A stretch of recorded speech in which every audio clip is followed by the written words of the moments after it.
built this family on loyalty.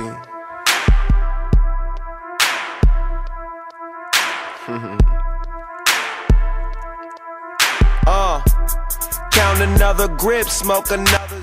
Saulo, como você se preparou para essa luta?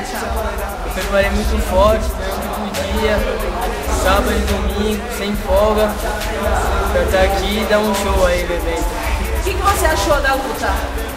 Foi uma luta muito dura, o adversário era forte, foi o melhor. Infelizmente não foi como eu planejava, mas... Qual é o teu próximo compromisso? Não tenho nenhum compromisso definitivo, agora eu vou começar a treinar Gil e ver como vai ser aí pra começar a MMA. O que você acha dessa proposta da Cipsan? Uma proposta muito boa, tudo que puder ajudar a evoluir o Muay Thai aí, a gente está ajudando aí. Você quer agradecer alguém? Quero agradecer a toda a galera aí que torceu por mim, que me deu um apoio aí, rezou por mim.